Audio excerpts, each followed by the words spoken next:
Hello दोस्तों, नमस्ते। मैं संध्या आप सबके सामने एक बार फिर से आ गई हूँ सुहाग की कहानी लेके, जिसमें जो है हम महिलाओं के लिए बहुत ही ज़्यादा महत्वपूर्ण है।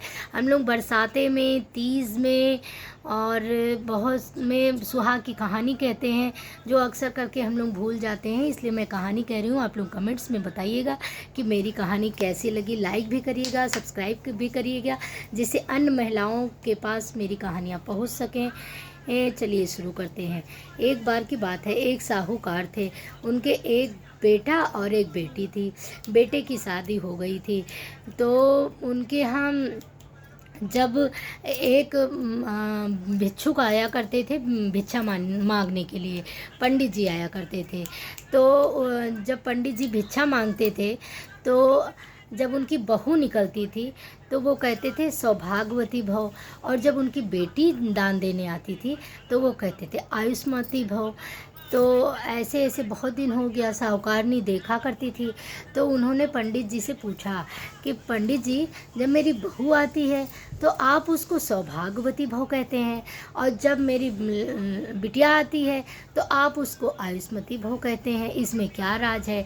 तो पंडित जी कहने लगते हैं कि बिटिया, तुम्हारे जो लड़की है वो उसका बर नहीं लिखा हुआ है। उसकी जब शादी होगी तो मड़वे में उसका आदमी मर जाएगा, इसलिए तुम्हारे लड़की के सुहाग नहीं लिखा है। अब वो रोने लगी, और रोने लगी पंडित जी का पैर पकड़ के, और कहने लगी कि जो है मतलब अब इसका उपाय बताइए। तो उन्होंने कहा कि इसका उपाय यही है कि 7 समंदर पार सोना धोबिन रहती हैं। अगर सोना धोबिन का सुहाग आपकी लड़की को मिल जाता है तो इसका सुहाग बच जाएगा। तो उन्होंने कहा ठीक है। अब वो माँ बेटी अपना पोटली में गट्ठर बनाती हैं, गट्ठर में सारा अपना कपड़ा रखती हैं और 7 समुंदर पार चल देती हैं। 7 समुंदर पार पहुँच के, मतलब वो सोना धोबिन का घर था, वो जाके उनके देहरी में छुप के बैठ जाती हैं। अब जब रात होता है तो माँ बेटी उठ के और उनके घर का सारा चौका बर्तन खाना सब करने लगती हैं। फिर इसके बाद उसी में छुप के बैठ जाती थी। दिन भर छुपी रहती थी, रात में उठ के और फिर उनका चौका बर्तन झाड़ू पोछा सब करने लगती थी। ऐसे ऐसे कई दिन बीत गया, और धोबिन क्या 7 बहुएं थीं। अब धोबिन को एक दिन जो है झाड़ू का काम लगा, और तो उन्होंने अपनी बहू से पूछा कि झाड़ू कहाँ रखा है। तो बड़ी बहू कही हम नहीं जानते हैं, छोटी बहू से पूछिए, छोटी बहू से पूछी। ऐसे ऐसे करके उन्होंने 7 बहुओं से पूछा। तो उन्होंने कहा कि हम नहीं जानते हैं, हम नहीं जानते हैं, हम तो 6-7 दिन हो गया, हम तो किचन में गए ही नहीं हैं। तो ऐसे ऐसे करके उन्होंने सबसे पूछा, तो वो सब ने कहा कि आज 6-7 दिन हो गया हम लोग जो है रसोइया में पैर ही नहीं रखे हैं। तो उन्होंने कहा कि भाई हमारे रसोई का काम कौन कर देता है? अब सोना धोबिन भी छुप गई।